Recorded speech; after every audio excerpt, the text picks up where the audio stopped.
নানা রকম খবরাখবর, তবে আমি একটু নিশ্চয়ই আমার সহকর্মীদের অনুরোধ করতেই পারি যে বাংলা ট্রিবিউনে যে খবরটা আসলে এসছে যে নতুন একটি রাজনৈতিক প্ল্যাটফর্ম তৈরি হচ্ছে, সেটি যদি একটু বিস্তারিতভাবে থাকে হয়তো একটু আলোচনা আমরা করতে পারি বিষয়টি নিয়ে।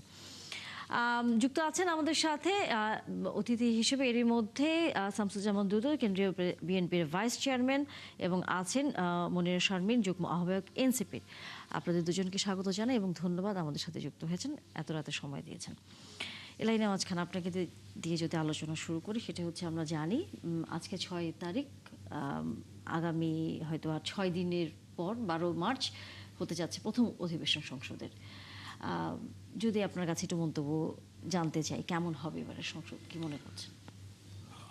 আমি যেটা বলতে চাই সেটা হলো বিএনপি এই প্রথম, আগেও 2/3 মেজরিটি পেয়েছে, এবার তার থেকে অনেক বেশি আসন নিয়ে তারা ক্ষমতায় এসছে এবং 17 বছরের নিপীড়নের নির্যাতনের শিকার একটা দল, এবং যারা গত 17 বছর পার্লামেন্টে ভূমিকা রাখতে পারে নাই তারা এখন সরকারে। এই পার্লামেন্ট কতটা প্রাঞ্জল হবে, কতটা জাতির স্বার্থ রক্ষা করবে, তা সম্পূর্ণভাবে নির্ভর করবে বিএনপির উপরে, কারণ সেই হলো ড্রাইভিং সিটে সেই আছে। অন্যদিকে আমরা যদি গণতন্ত্রকে যদি সত্যিকার অর্থে প্রাতিষ্ঠানিক রূপ দিতে চাই, তাহলে একই সঙ্গে দায়িত্ব আছে বিরোধী দলে যারা আছেন তাদেরও। কারণ গণতন্ত্র এগিয়ে যায় সরকার এবং বিরোধী দলের একটা যৌথ আন্ডারস্ট্যান্ডিংয়ের মধ্য দিয়ে, যৌথ উপলব্ধির মধ্য দিয়ে। সেটা কতটুকু হবে সেটা আমরা দেখার জন্য আমাদের অপেক্ষায় থাকতে হবে। কারণ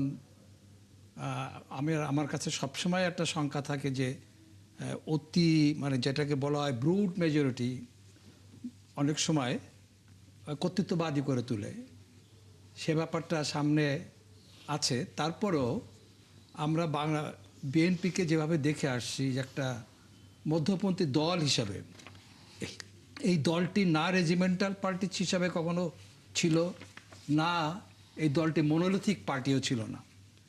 এখন সামনের দিনগুলিতে কিভাবে এই দল পার্লামেন্টকে প্রাণবন্ত করবেন এবং জনগণের আকাঙ্ক্ষাকে পূরণ করবেন, সেটা আসলে আমাদের দেখতে আরও কয়েকদিন অপেক্ষা করতে হবে। তো আমি মনে করি যে সরকার এবং বিরোধী দল উভয় মিলে একটা প্রাণবন্ত পার্লামেন্ট উপহার দেবেন।